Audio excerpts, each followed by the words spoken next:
I've been married to my wife, Lisa, for 8 years. We're both 35, no kids, just a dog named Max, who's basically our furry kid. Things were solid for a long time date nights, vacations, the usual couple stuff. She's always been a bit high maintenance, snapping at me when she's stressed, but I figured that's just her. Lately, though, she's been off, like way off. It started a few months ago. She got super secretive with her phone, always tilting it away when she texted, and she'd get this annoyed tone if I even asked who she was chatting with. She'd blow up over tiny things, like me leaving dishes in the sink, calling me sloppy or useless in this sharp, nasty way that didn't feel like her usual sass. I brushed it off as work stress. She's a marketing manager, always on about deadlines, but then she started staying late at the office all the time. I'm talking 10 p.m. Some nights, with vague excuses about big projects. My gut was screaming something wasn't right, but I didn't want to be that paranoid husband, you know? Still, the red flags kept piling up, and I couldn't ignore them forever. Last week, everything blew up. I was doing laundry. Yeah, I'm the laundry guy in the house, and I grabbed Lisa's jeans from the hamper. As I checked the pockets, a receipt fell out. It was for a fancy Italian restaurant downtown, dated last Friday night. Problem is, she told me she was working late that night, stuck in a meeting. My stomach dropped. I mean, who eats 120 worth of pasta at a work meeting? I stood there, staring at this crumpled receipt, my brain racing. Then I noticed her laptop on the kitchen counter, still open. She'd been careless lately, leaving it unlocked, which wasn't like her. Against my better judgment, I clicked into her messages. There it was, a thread with some guy named Mark from work, heart emojis, flirty banter, and a message from Friday saying, "Can't wait for our dinner, babe." My hands were shaking so bad I almost dropped the laptop. It wasn't just a hunch anymore, Ish was cheating. I couldn't stop myself after seeing those messages.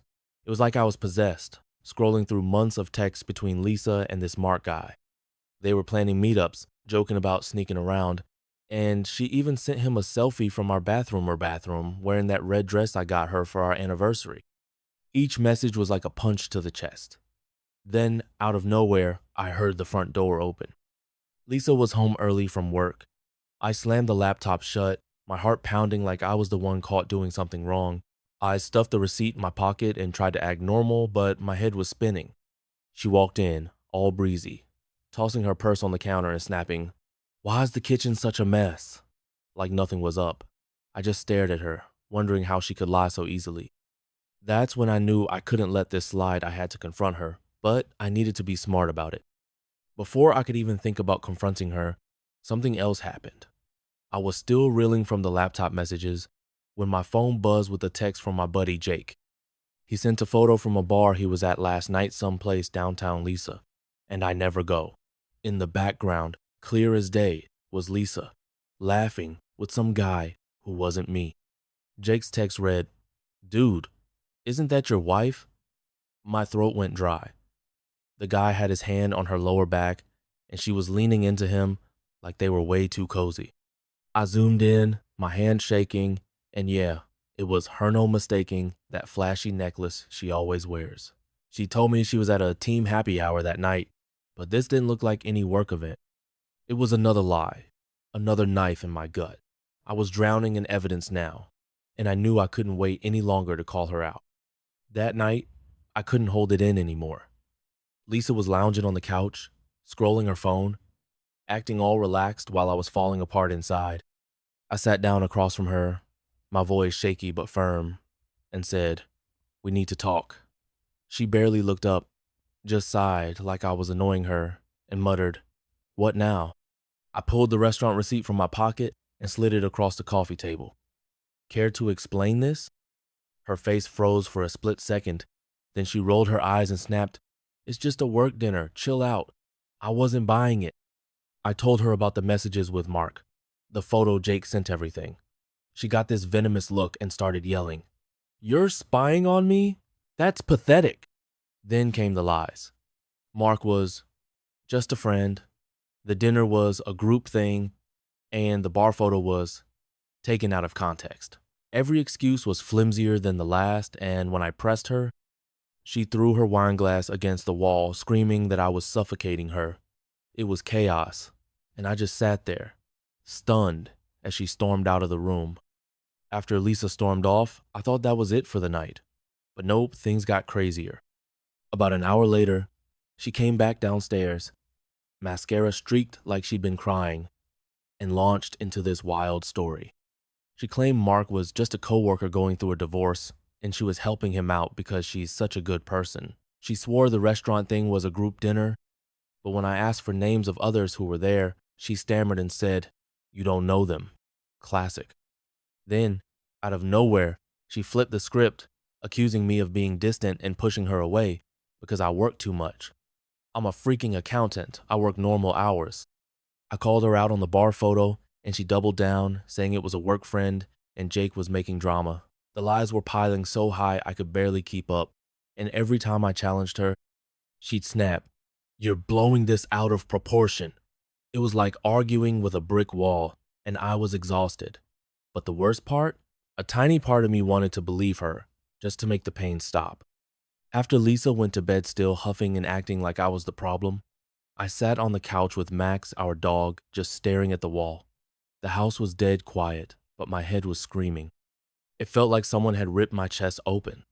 I kept replaying 8 years of our life together, our wedding, that trip to Mexico, all the dumb inside jokes and wondering where it went wrong. The shock was fading, and now I was just angry. Angry at her for lying, for treating me like garbage, for thinking I was too stupid to notice. But worse, I was angry at myself for ignoring the signs for so long. I felt like an idiot, like I'd been played. I didn't sleep that night. Every time I closed my eyes, I saw her with that Mark guy, laughing like she used to laugh with me. By morning, I was a wreck, torn between wanting to scream at her and just wanting to crawl into a hole. How do you even start to process something like this? The next few days were a blur of misery. I went to work like a zombie, barely able to focus on spreadsheets while my coworkers asked if I was okay. I wasn't. I kept checking Lisa's social media, torturing myself with her old posts, smiling at a concert, her caption calling me her rock. It felt like a cruel joke now. At home, she was colder than ever, barely speaking except to snap about something trivial, like me forgetting to take out the trash. Every snarky comment cut deeper because I knew the truth she was hiding. The anger started mixing with this heavy sadness, like I was grieving someone who was still walking around our house. I'd catch myself tearing up randomly driving, making coffee because the life I thought we had was gone. Worst of all, I felt so alone. I didn't tell anyone yet, not even Jake, because saying it out loud would make it too real. I was stuck in this limbo, hating her but still loving the version of her I thought I knew. By the end of that week, I hit a breaking point. I was brushing my teeth one night, staring in the mirror, and I didn't even recognize my self bags under my eyes. This hollow look. I realized I couldn't keep living like this, tiptoeing around the truth. The sadness was still there, but it started turning into something else. Resolve. I wasn't just some doormat who'd let Lisa's lies define me. I started thinking about all the times she'd made me feel small, her snarky digs, her eye roll saying how I'd always brush it off to keep the peace. Not anymore.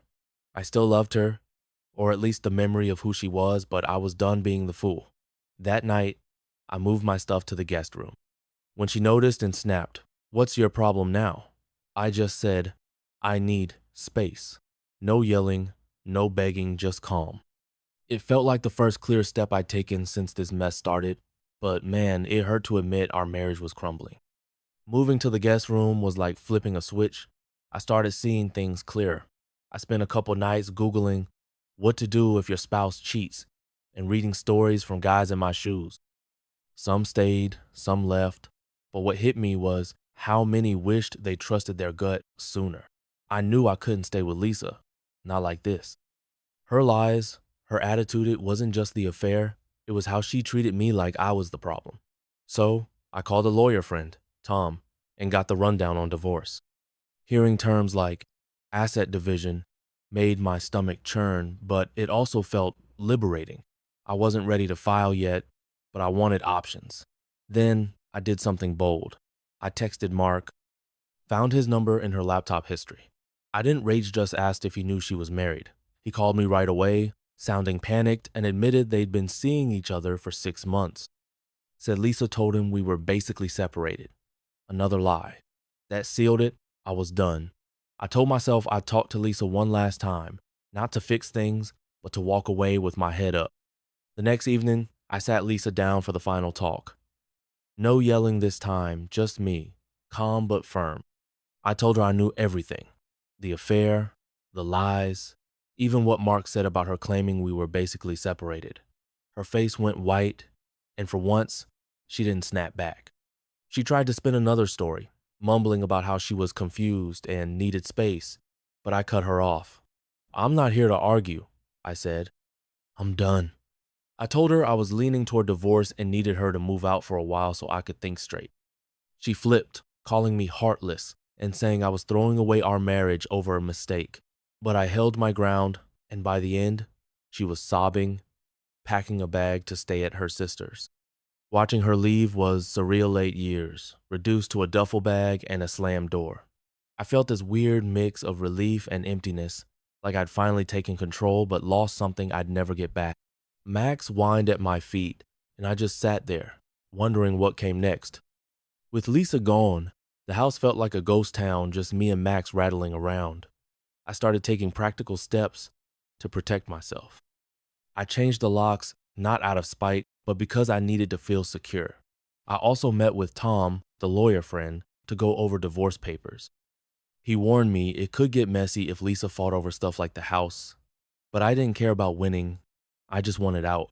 I started therapy too, which I never thought I'd do. Talking to someone helped me unpack the anger and guilt, especially the part where I blamed myself for not seeing her lies sooner. Meanwhile, Lisa kept texting, alternating between apologies and nasty jabs about how I was ruining her life. I didn't respond to every message, just reminded me why I was done. Then, out of the blue, Jake called. He'd heard from a mutual friend that Lisa was already posting flirty stuff online, barely a week after moving out. It stung, but it also confirmed I was making the right call. I wasn't ready to date or anything, but I started picturing a life where I wasn't walking on eggshells. For the first time in months, I felt a flicker of hope. A month later, things started moving faster. Lisa finally agreed to mediation after weeks of dodging my calls. Guess her sister got tired of her crashing there.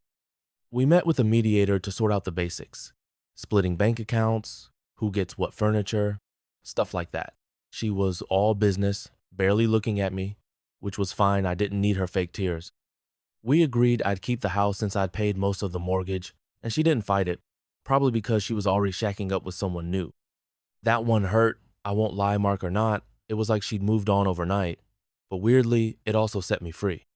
I started small projects to reclaim my space, repainted the living room, got a new bed, even signed up for a cooking class to fill my evenings.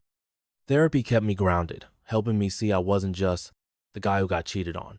I was rebuilding, piece by piece, and it felt good to focus on me for once. Max was my wingman through it all, always there with a wagging tail when I needed a boost. It's been 3 months since Lisa moved out, and I'm still figuring out who I am without her. The divorce is plodding along, paperwork, lawyers, all that noise, but I'm not scared of it anymore. I've learned I'm tougher than I thought.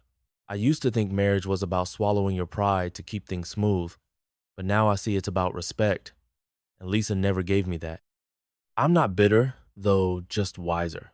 I've got Max, my cooking class buddies, and a therapist who's worth her weight in gold. I even started jogging, which is wild for a guy who used to mock runners.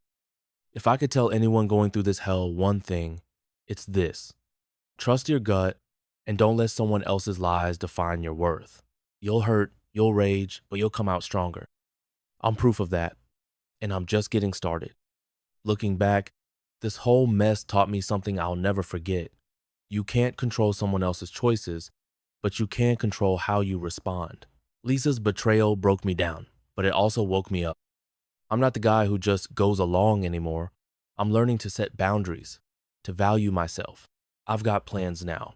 Maybe a solo trip with Max, maybe keep writing those recipes I'm getting decent at.